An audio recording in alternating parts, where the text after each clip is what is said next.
All right, playoffs is here, baby. The regular season is over, and it is the daily fix with your guy Ron Hughley. It's about to be a nice time, man. It's about to be a nice time. You need to be with us every day, 12 Central Standard Time, as this thing gets rolling. As I said, man, playoffs is here. Chiefs got a week off, Lions got a week off, but everything starts coming up this weekend. College football playoffs Thursday. It's a lot to get to right there first in that straight, just really open canvas right there as a background for Steve Serta, who rides with us in that small box where he rightfully belongs. There is Steve Serta. Say hello to the people, Stevie. Hi. I would just like to say that, as many people in Kansas City know, we are hunkered down because of a massive snowstorm, and I am at my girlfriend's house, and I'm sitting on the couch just kind of making this work today. So, look, hey, I hear you, man. It's tough here in Houston as well. It is 41 degrees currently, and it is scarf season, baby. I'm about to throw me on the scarf and get this thing rolling. So stay safe. Stay over there. Don't be a hero if you can't get around. That goes to all of you all anywhere around the country dealing with weather. You in Kansas City as well. We appreciate you taking us in. One thing I do want and need you to do is head to our YouTube channel, Foolish Club Media, and like and subscribe where you can get all this great content. Holidays are over. Playoffs are here. You'll want to check with us daily on things we'll get and get out, including Brian's World, including Veach season, including Show and BK, including everything. Daily fix every day. So you'll want to do that. Like and subscribe. Remember, if you do not do so, you're preventing my 3 children from eating. All right, coming up. I'm not going to hold you long. I do want to get to my man Mayo is out 1 year. All right. Okay. And then I owe an apology, and I think all of Kansas City, I think Andy Reid, everybody, whoever that 61 character was, all owe this person an apology. But I want to start here. And I think the Chiefs, give me my 2 minutes, Steve. I think the Chiefs were the king and at the top of this. The NFL was so NBA yesterday. And when I say so NBA, sort of the way in which people complain about the NBA, I mean, that was load management, resting players management to the top. And I'm not going to lie to you, it really kind of made yesterday not really feel like football. Like it felt like preseason in a way. Like, as I said, the Chiefs are at the top of this, Steve. Like yesterday, there was no, and I'm not even going to go in large depth. We all know who didn't play for the Chiefs, but there was no Mahomes. There was no Kelsey. There was no Matt Stafford. There was no Saquon Barkley or A.J. Brown or Hurts.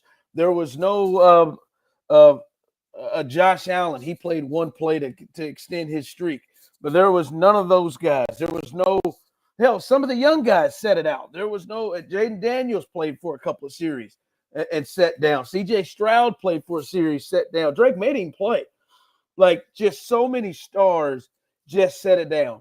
And the thing that people push around the NBA is, oh, man, I bought one ticket. I wanted to see LeBron play. I wanted to see Kawhi Leonard play. I wanted to see Steph play in there, and they set out for a rest.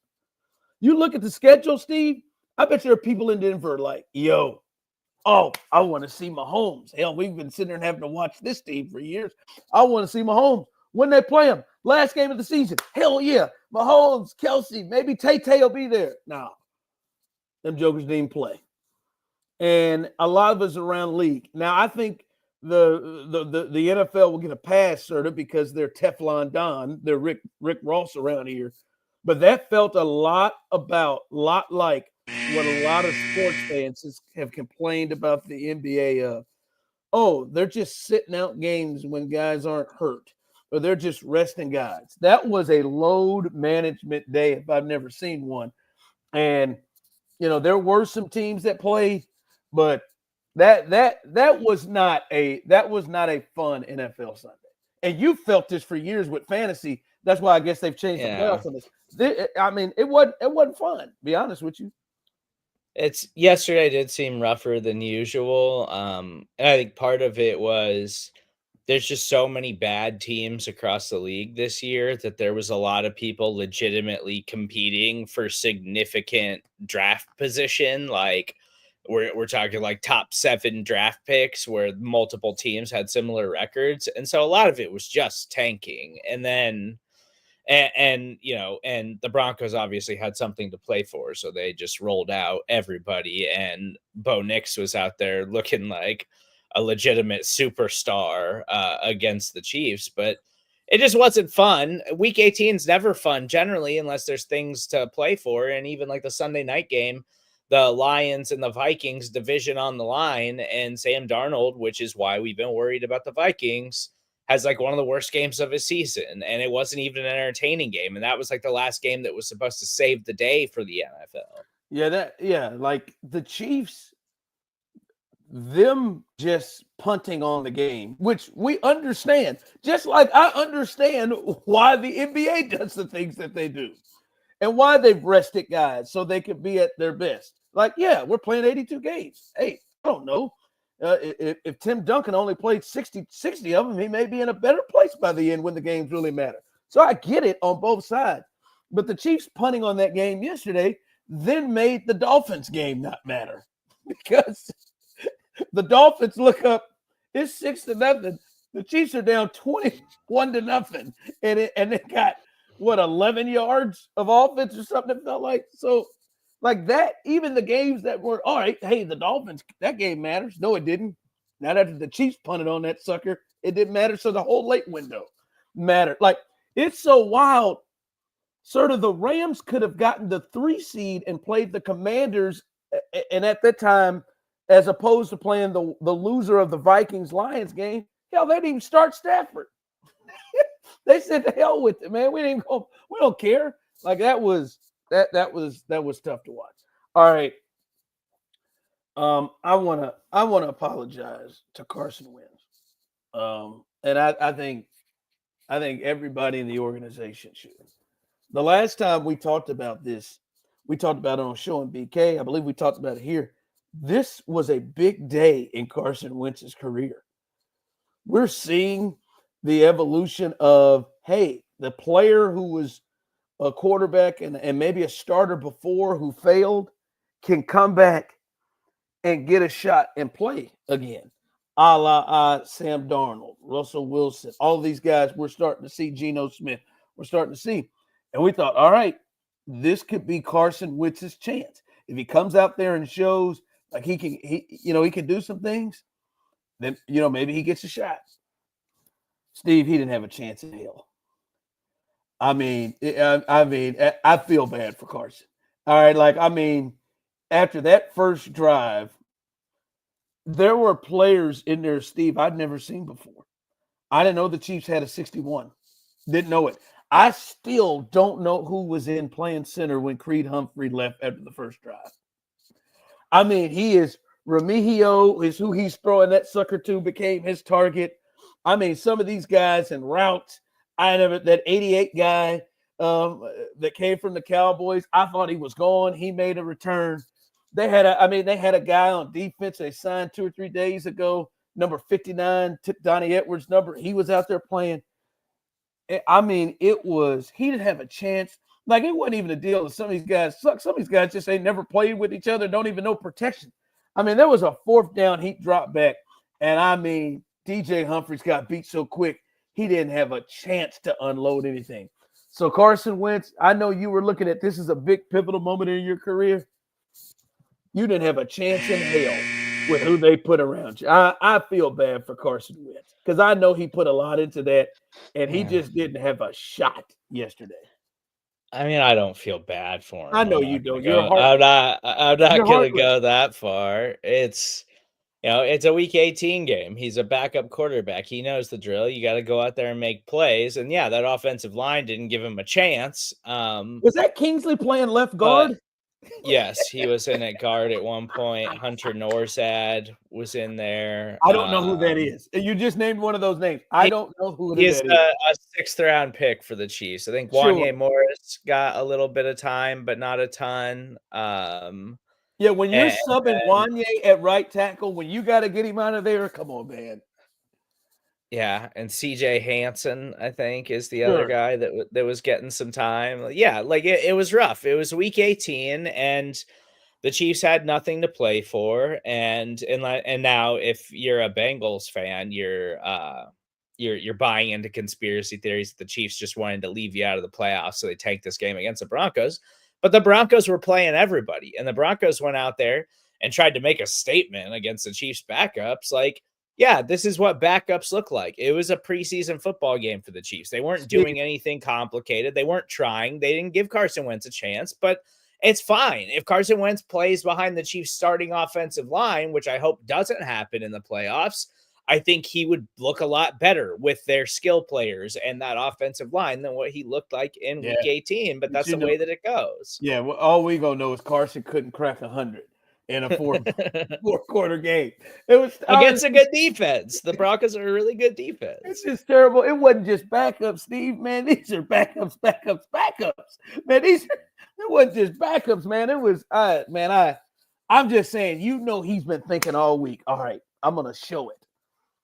That man couldn't hit it back. I mean, his back foot before he was out there getting chased.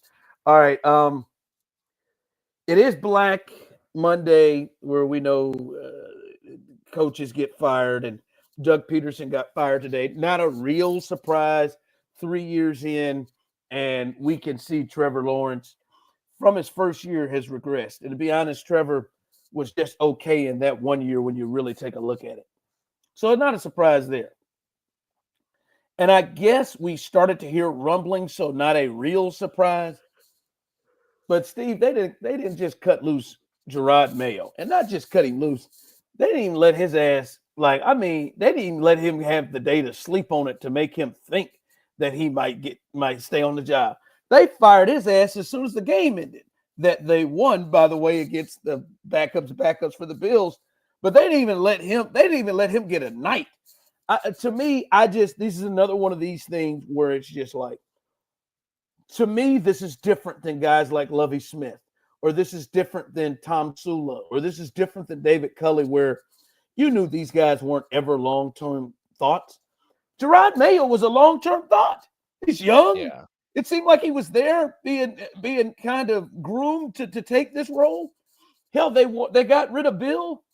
And then they bring him in, and his ass is gone for a year because now they've gotten horned up for Mike Vrabel, it feels like that. Like this feels messed up. What was he supposed to do with that roster? And to me, I don't know. I come away from it feeling like I know this dude can coach defense, and they don't got no parts over there. And I think you got to feel good about Drake May. I think you got to feel good about what he has shown this year. And I mean, he doesn't get another year? That is wild to me that Jerod Mayo gets run out of town after 1 year with one of the worst rosters out there. And as I said, this isn't a guy that was fill the gap role. At least I didn't think so. I'd have thought he'd have gotten 3 good, strong years, like at least the second one. This is wild to me that Jerod Mayo has been bounced. Yeah.